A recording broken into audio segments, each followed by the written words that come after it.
Hi hello ಎಲ್ಲರೂ ನಮಸ್ಕಾರ. ಎಲ್ಲರೂ ಚೆನ್ನಾಗಿರ ಅಂತ ಭಾವಿಸ್ತಾ ಇವತ್ತಿನ ವ್ಲಾಗ್ನ ಸ್ಟಾರ್ಟ್ ಮಾಡ್ತಾ ಇದ್ದೀನಿ. ಇವತ್ತು ನಾನು ನೈಟಿಂದ ವ್ಲಾಗ್ನ ಸ್ಟಾರ್ಟ್ ಮಾಡ್ತಾ ಇರೋದು. ನಾನು ಮೊಳಕೆ ಹುಳ್ಳಿಕಾಳಿತ್ತು ಮನೆಯಲ್ಲಿ ನೈಟ್ ಊಟಕ್ಕೆ ಇದ್ರದ್ದು ಗೊಜ್ಜು ಮಾಡ್ಕೊಳ್ಳೋಣ ಅಂತ ಅಂದ್ಕೊಂಡಿದ್ದೀನಿ.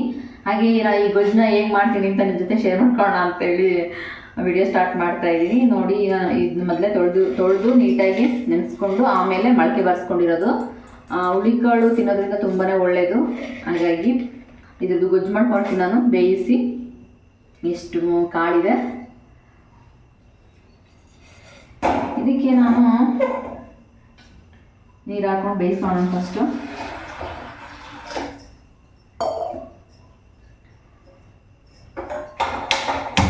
ಹುಳ್ಳಿಕಾಳಲ್ಲಿ ತುಂಬಾ ಪ್ರೋಟೀನ್ ಇರುತ್ತೆ ಅಂತ ಹೇಳ್ತಾರೆ. ಹಾಗಾಗಿ ಅವಾಗ ವಾರಕ್ಕೆ ಒಂದ್ಸಲ ಇಲ್ಲ 2 ಸಲ ಮಟನ್ ತಿಂತಾ ಇರಬೇಕು ಹುಳ್ಳಿಕಾಳನ್ನು ಮೊಳಕೆ ಬರೆಸ್ಕೊಂಡು.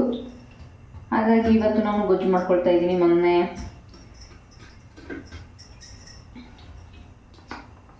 ಈ ಗೊಜ್ಜಿಗೆ ನಾನು ಟೊಮೊಟೊ ಹಾಕಿ ಬದನೆಕಾಯಿ 2 ಟೊಮೊಟೊ ಬಳಸ್ಕೊಳ್ತಾ ಇದ್ದೀನಿ. ನೋಡಿ, 2 ಟೊಮೊಟೊ, 3 ಹಸಿಮೆಣಸಿನ್ಕಾಯಿ ಹಾಗೆ ಬದನೆಕಾಯಿ 1 ಹಾಕ್ಕೊಳ್ತಾ ಇದ್ದೀನಿ.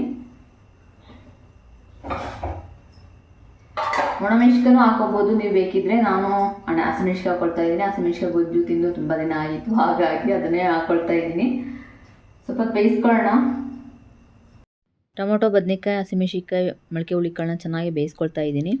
ಈ ಗೊಜ್ಜಿಗೆ ಬೆಳ್ಳುಳ್ಳಿ ತುಂಬ ಟೇಸ್ಟ್ ಕೊಡುತ್ತೆ, ಬೆಳ್ಳುಳ್ಳಿ ಜೀರಿಗೆ. ಹಾಗಾಗಿ ಬೆಳ್ಳುಳ್ಳಿನ ನಾನು ಸುಲ್ಕೊಳ್ತಾ ಇದ್ದೀನಿ. ಹಸಿ ಬೆಳ್ಳುಳ್ಳಿನ ಹಾಕೋಬೇಕು ಗೊಜ್ಜಿಗೆ. ಬ್ಯಾಡ್ ಕೊಲೆಸ್ಟ್ರಾಲ್ ಎಲ್ಲ ಕರಗಿಸುತ್ತೆ ಬೆಳ್ಳುಳ್ಳಿ ತಿಂದರೆ. ಹಾಗಾಗಿ ಈ ರೀತಿ ಗೊಜ್ಜು ಒಂದ್ಸಲ ಮಾಡ್ಕೊಂಡಾಗ ನಾವು ಹಸಿ ಬೆಳ್ಳುಳ್ಳಿ ತಿನ್ನೋಂತಹ ಒಂದು ಅವಕಾಶ ಸಿಗುತ್ತೆ ಅಂತ ಹೇಳ್ಬೋದು. ಹಸಿ ಬೆಳ್ಳುಳ್ಳಿ ತಿನ್ನೋದ್ರಿಂದ ತುಂಬಾ ಒಳ್ಳೆಯದು. ಹಾಗಾಗಿ ಹಸಿ ಬೆಳ್ಳುಳ್ಳಿನ ಈ ಥರ ಗೊಜ್ಜಲ್ಲಿ ಬರೀ ತಿನ್ನೋಕ್ಕಾಗಲ್ಲ ಅಂತಂದಾಗ ಈ ರೀತಿ ಗೊಜ್ಜು ಮಾಡ್ಕೊಂಡು ತಿಂತಾ ಇದ್ರೆ ಹಸಿ ಬೆಳ್ಳುಳ್ಳಿ ತಿನ್ಬಿಡ್ತೀವಿ ನಾವು. ಹಾಗಾಗಿ ಬೆಳ್ಳುಳ್ಳಿನ ಸುಲ್ಕೊಳ್ತಾ ಇದ್ದೀನಿ. ಒಂಥರ ಮೋಡ ಮುಚ್ಚಿದ ವಾತಾವರಣದಲ್ಲಿ ಗೊಜ್ಜು ಮಾಡ್ಕೊಂಡು ತಿನ್ನೋದಕ್ಕೆ ತುಂಬ ಚೆನ್ನಾಗಿರುತ್ತೆ ಮತ್ತು ತುಂಬ ರುಚಿ ಅನಿಸುತ್ತೆ. ಮೋಡ ಮುಚ್ಕೊಂಡಿದ್ದ ವಾತಾವರಣದಲ್ಲಿ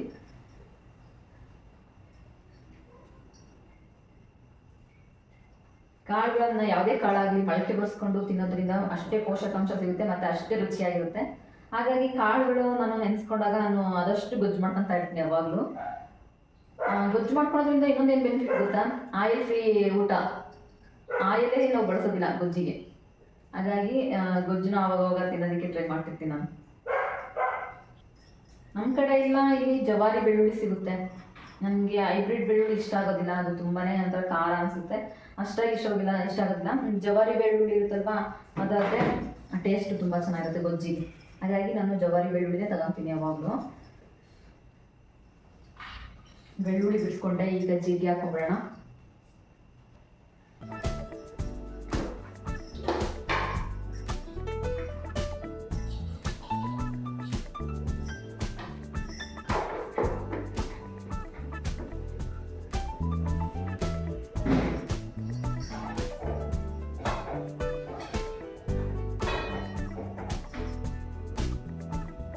ನಾನು ಆಗಲೇ ಉಪ್ಪು ಹಾಕ್ಕೊಂಡು ಬೇಯಿಸ್ಕೊಂಡಿರಲಿಲ್ಲ. 2 ಕುದಿ ಬಂದಾದಮೇಲೆ ಉಪ್ಪು ಹಾಕ್ಕೊಂಡು ಬೇಯಿಸ್ಕೊಳ್ತಾ ಇದ್ದೀನಿ. ಈ ರೀತಿ ಮಾಡೋದ್ರಿಂದ ಕಾಳಿಗೆ ಉಪ್ಪು ಹತ್ತುತ್ತೆ.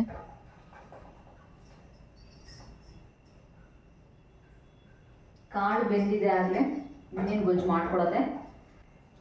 ಗೊಜ್ಜು ಮಾಡ್ಕೊಳ್ಳೋದಕ್ಕೆ ನಾನು ಬೇಯಿಸ್ಕೊಂಡಿದ್ನಲ್ವ ಮೊಳಕೆ ಹುಳ್ಳಿಕಾಳು ಹಾಗೆ ಹಸಿಮೆಣ್ಸಿಕಾಯಿನ ಹಾಕ್ಕೊಂಡು ಜೊತೆಗೆ ಹಸಿ ಬೆಳ್ಳುಳ್ಳಿ ಜೀರಿಗೆನ ಹಾಕ್ಕೊಂಡು ಚೆನ್ನಾಗಿ ಸ್ಮ್ಯಾಶ್ ಮಾಡ್ಕೊಳ್ಳೋಣ ಮಸಿಯ ಗುಂಡಲ್ಲಿ.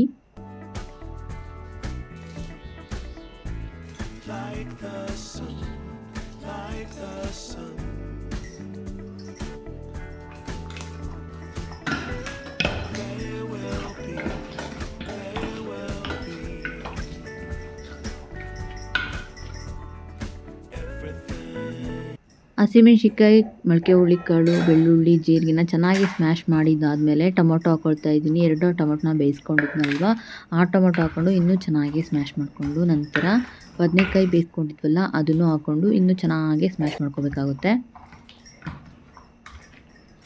ಸ್ಮ್ಯಾಶ್ ಆಗಿದ ನಂತರ ನಾವು ಬೇಯಿಸಿಟ್ಕೊಂಡಿರ್ತೀವಲ್ಲ ನೀರು, ಮೊಳಕೆ ಹುಳಿಕಾಳು ನೀರನ್ನ ಹಾಕ್ಕೊಂಡು ಚೆನ್ನಾಗಿ ಕಲಿಸ್ಕೋಬೇಕು. ನಾನು ಮಸೆಗುಂಡೆಲ್ಲ ಮಸ್ಕೊಂಡಿದ್ನಲ್ಲ ಅದರಲ್ಲಿ ಇನ್ನೂ ಸ್ವಲ್ಪ ಗೊಜ್ಜೆಲ್ಲ ಇದ್ವಲ್ಲ, ಹಾಗಾಗಿ ಅದಕ್ಕೂ ನೀರು ಹಾಕ್ಕೊಂಡು ಚೆನ್ನಾಗಿ ಕಲಿಸ್ಕೊಳ್ತಾ ಇದ್ದೀನಿ.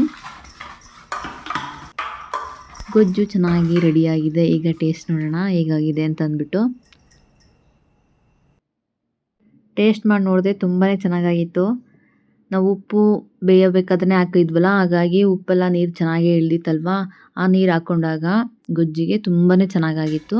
ಈಗ ಈರುಳ್ಳಿ ಕೊಯ್ದು ಹಾಕ್ಕೊಳ್ತಾ ಇದ್ದೀನಿ. ನಾನು ಹಸಿ ಈರುಳ್ಳಿನ ಹಾಕ್ಕೊಳ್ತಾ ಇದ್ದೀನಿ. ಈ ಥರ ಕೈಗೊಜ್ಜಿಗೆ ಈರುಳ್ಳಿ, ಹಸಿ ಈರುಳ್ಳಿ, ಹಸಿ ಬೆಳ್ಳುಳ್ಳಿ ಹಾಕೊಂಡಾಗ ಅದು ಊಟ ಮಾಡುವಾಗ ಬಾಯಿ ಸಿಗ್ತಾ ಇದ್ರೆ ತುಂಬಾ ರುಚಿಯಾಗಿರುತ್ತೆ. ಗೊಜ್ಜು ರೆಡಿಯಾಗಿದೆ. ಈಗ ಮುದ್ದೆ ಒಂದು ಮಾಡ್ಕೊಂಡ್ಬಿಡ್ತೀನಿ. ಗೊಜ್ಜು ಜೊತೆ ಮುದ್ದೆನೇ ಚೆನ್ನಾಗಿರೋದು, ಹಾಗಾಗಿ ಈ ಗೊಜ್ಜಿಗೆ ನೀವು ಕೊತ್ತಂಬರಿ ಬೇಕಾದರೆ ಹಾಕ್ಕೋಬೋದು. ಕೊತ್ತಂಬರಿ ಸೊಪ್ಪನ್ನ ನಾನು ಹಾಕ್ಕೊಂಡಿಲ್ಲ, ಈರುಳ್ಳಿ ಒಂದೇ ಹಾಕ್ಕೊಂಡಿರೋದು.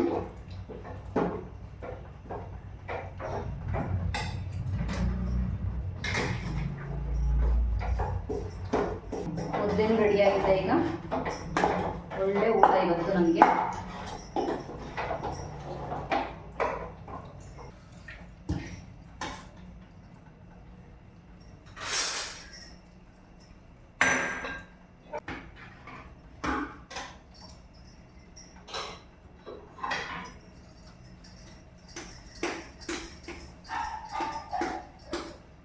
ಮುದ್ದೆ ನೋಡಿ ಎಂತ ಚೆನ್ನಾಗಿದೆ, ಸೂಪರ್ ಆಗಿ ಮುದ್ದೆ.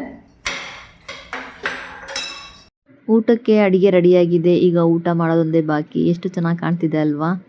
ಅಡುಗೆ ಆಗಿತ್ತಲ್ವ, ಹಾಗಾಗಿ ನಾನು ಊಟಕ್ಕೆ ಕುತ್ಕೊಂಡ್ಬಿಟ್ಟೆ. ಊಟ ಮಾಡಿಬಿಡೋಣ ಅಂತಂದ್ಬಿಟ್ಟು ಅವರಿಗೂ ಬಡಿಸ್ಬಿಟ್ಟು ನಾನು ಒಂದು ತಟ್ಟೆಗೆ ಹಾಕೊಂಡು ಊಟ ಮಾಡಿಬಿಟ್ಟೆ. ನನಗೆ ಅವ್ರು ಬರೋ ತನಕ ಕಾಯೋಕ್ಕಾಗಲಿಲ್ಲ, ಯಾಕೆಂದರೆ ಗೊಜ್ಜು ಅಂದರೆ ಅಷ್ಟಿಷ್ಟ. ಅವ್ರು ಬರೋ ತನಕನೂ ಕಾಯೋಕ್ಕಾಗಲಿಲ್ಲ. ಹಾಗೆ ನಾನು ಊಟಕ್ಕೆ ಹಂಗೆ ಕುತ್ಕೊಂಡು ಊಟ ಮಾಡೇ ಬಿಟ್ಟೆ.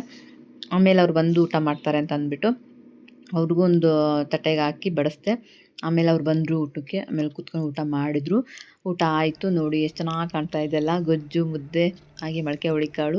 ಊಟ ಆಗಿದ ನಂತರ ಒಂದು 10 ನಿಮಿಷ ವಾಕ್ ಮಾಡ್ತೀವಿ. ಹಾಗೆ ಮಲ್ಕೊಬಾರ್ದು ಅಂತಂದ್ಬಿಟ್ಟು 10 ನಿಮಿಷ ವಾಕ್ ಮಾಡಿ ಆಮೇಲೆ ಮಲ್ಕೊಳ್ತೀವಿ. ನೋಡಿದ್ರಲ್ಲ, ಇವತ್ತಿನ ವಿಡಿಯೋ ಹೀಗಿತ್ತು. ಇಷ್ಟ ಆದರೆ ಪ್ಲೀಸ್ ಸಬ್ಸ್ಕ್ರೈಬ್ ಮಾಡಿ, ಲೈಕ್ ಮಾಡಿ, ಶೇರ್ ಮಾಡಿ, ಕಮೆಂಟ್ ಮಾಡಿ ಅಂತ ಹೇಳ್ತಾ ಇವತ್ತಿನ ಬ್ಲಾಗ್ನ ಇಲ್ಲಿಗೆ ಎಂಡ್ ಮಾಡ್ತೀನಿ. Thank you for watching.